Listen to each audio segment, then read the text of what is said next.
ನಮಸ್ತೆ ಮಿತ್ರರೇ.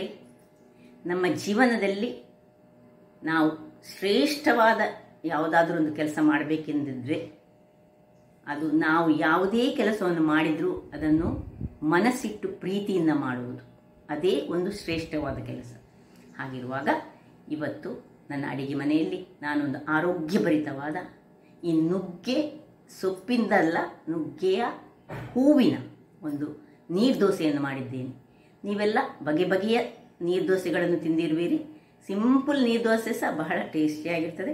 ಆದರೆ ಅದಕ್ಕೆ ಈ ನುಗ್ಗೆಕಾಯಿಯ ಅಂದರೆ ಮೊರಿಂಗಾ ಹೂವನ್ನು ಯೂಸ್ ಮಾಡಿದರೆ ಇನ್ನೂ ಸಹ ಅದು ಬಹಳ ಪೌಷ್ಟಿಕಾಂಶದಿಂದ ತುಂಬಿರುವಂತಹ ದೋಸೆ ಆಗ್ತದೆ. ಹಾಗಿರುವಾಗ ಇವತ್ತು ನನ್ನ ಅಡಿಗೆ ಮನೆಯಲ್ಲಿ ಈ ಒಂದು ದೋಸೆಯನ್ನು ಹೇಗೆ ಮಾಡುವುದೆಂದು ನೋಡುವ ಮೊದಲು ಯಾರೆಲ್ಲ ನನ್ನ ಚಾನಲನ್ನು ನೋಡಿದ್ದೀರಿ, ಯಾರೆಲ್ಲ ನೋಡ್ತಾ ಇರುವಿರಿ, ಯಾರೆಲ್ಲ ಇನ್ನೂ ಸಬ್ಸ್ಕ್ರೈಬ್ ಮಾಡಿರಲಿಲ್ಲ ದಯವಿಟ್ಟು ಸಬ್ಸ್ಕ್ರೈಬ್ ಮಾಡಿ ಸಪೋರ್ಟ್ ಮಾಡಿ ಅಂತ ಹೇಳುತ್ತಾ ಬನ್ನಿ ಈ ದೋಸೆಯನ್ನು ಹೇಗೆ ಮಾಡುವುದು ಎಂದು ನೋಡೋಣ. ನಮಸ್ತೆ ಮಿತ್ರರೇ, ಇವತ್ತೊಂದು ಆರೋಗ್ಯಭರಿತವಾದ ನೀರು ದೋಸೆ ಮಾಡೋಣ. ನೀವು ಪ್ಲೇನ್ ನೀರು ದೋಸೆ ತಿಂದಿರುವಿರಿ. ಇಲ್ಲಿ ನೋಡಿ, ಇದು ಹೂ ಯಾವುದ್ರ ಹೂ ಅಂತ ಹೇಳಿ ನೋಡೋಣ. ಹೌದು, ಇದು ಡ್ರಮ್ ಸ್ಟಿಕ್. ಇದು ಅಂದರೆ ಮೊರಿಂಗಾ ಫ್ಲವರ್ಸ್, ನುಗ್ಗೆಯ ಹೂವುಗಳು. ನೋಡಿ, ನುಗ್ಗೆಯ ಕಾಯಿ ಆಗುವ ಮೊದಲಾಗುವಂತಹ ಈ ಒಂದು ಹೂವಿನಲ್ಲಿ ಅನೇಕ ಔಷಧೀಯ ಗುಣಗಳುಂಟು ಮತ್ತು ಆರೋಗ್ಯಕ್ಕಂತೂ ಬಹಳ ಉತ್ತಮ.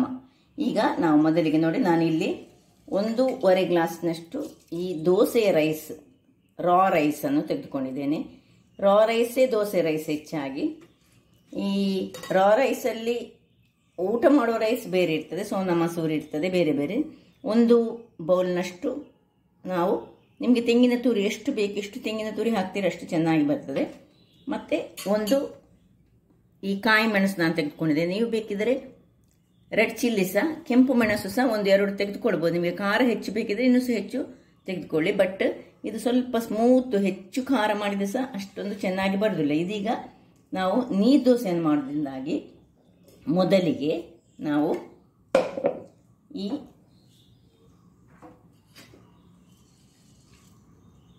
ಅಕ್ಕಿಯನ್ನು ಸ್ವಲ್ಪವೇ ಸ್ವಲ್ಪ ನೀರು ಹಾಕಿ ತೆಂಗಿನ ತುರಿಯನ್ನು ಹಾಕೊಂಡು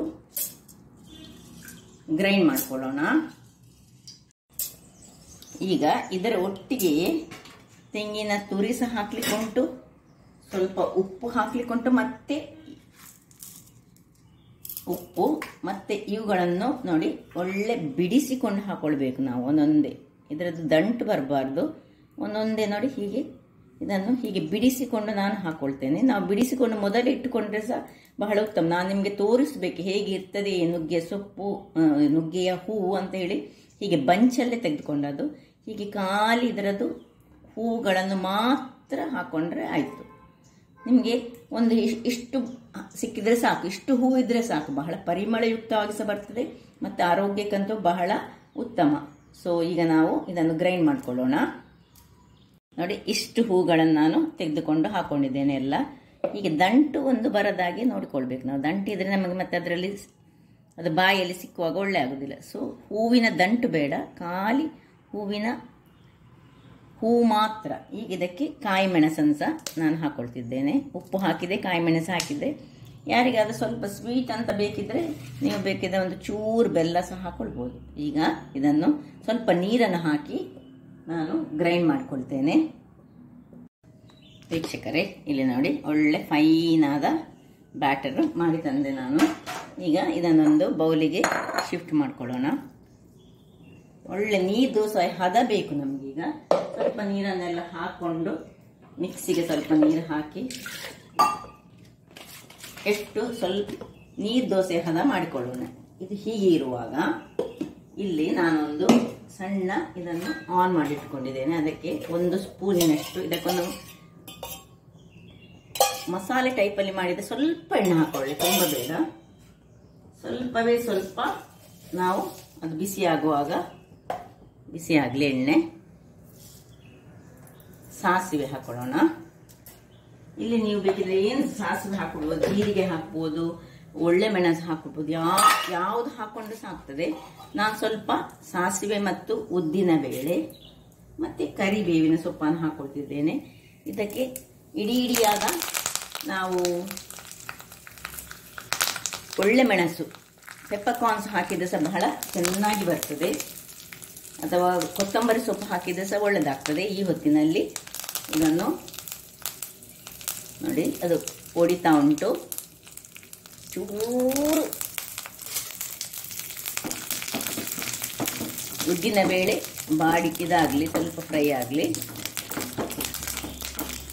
ಸಾಕು. ಇಷ್ಟ ಆಗುವಾಗ ಆಫ್ ಮಾಡಿಕೊಂಡು ಸ್ವಲ್ಪ ತಣ್ಣಗಾಗಲಿಕ್ಕೆ ಬಿಡೋಣ. ವೀಕ್ಷಕರೇ, ಇದೀಗ ತಣ್ಣಗಾಗಿದೆ. ಇದನ್ನು ಇದಕ್ಕೆ ಶಿಫ್ಟ್ ಮಾಡಿಕೊಳ್ತಿದ್ದೇನೆ. ಇಲ್ಲಿ ನೀವು ಒಗ್ಗರಣೆಗೆ ಏನು ಸಹ ನಿಮಗೆ ಖುಷಿ ಇದ್ದದನ್ನು ಹಾಕ್ಕೊಳ್ಬೋದು.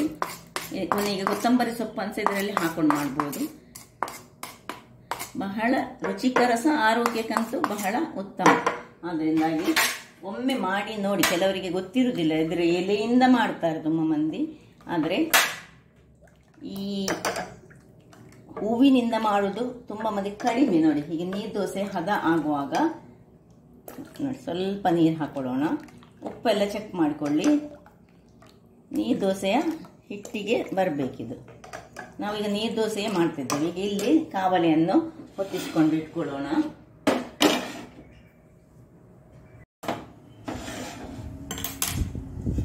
ಸ್ವಲ್ಪ ಬಿಸಿಯಾಗಲಿ.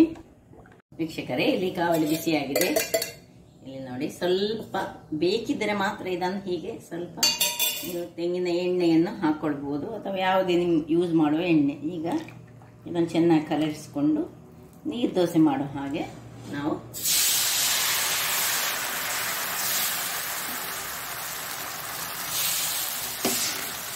ಎಷ್ಟು ತೆಳು ಬೇಕಿದ್ರೆ ಇನ್ನೂ ಸಹ ತೆಳು ಮಾಡಿಕೊಂಡು ನೋಡಿ ಹೇಗೆ ಬಂದಿದೆ. ಹೀಗೆ ಹಾಕ್ಕೊಂಡು ಮುಚ್ಚಿಕೊಳ್ಳೋಣ. ವೀಕ್ಷಕರೇ, ಇಲ್ಲಿ ನೋಡಿ, ಒಂದು 2 ನಿಮಿಷಗಳ ಕಾಲ ನೀವು ಇಟ್ಕೊಳ್ಬೇಕು. ಹಾಗೆ ಇನ್ನು ರೆಡಿ ಆಯಿತು. ಈಗ ನಾನು ಹೇಗೆ ಬಂತು ನೋಡಿ, ಹೀಗೆ ಫೋಲ್ಡ್ ಮಾಡೋದು. ರುಚಿಕರವಾದ ನೀರು ದೋಸೆ ರೆಡಿ ಆಯಿತು. ಹಾಗೆ ಎರಡನೇ ಪ್ರೊಸೆಸ್ ಹಾಗೆ ಸ್ವಲ್ಪ ನಾವು ಸ್ವಲ್ಪವೇ ಸ್ವಲ್ಪ ಒಂದು ಇದು ಹಾಕ್ಬೇಕಂತ ಸಹ ಇಲ್ಲ ನೋಡಿ.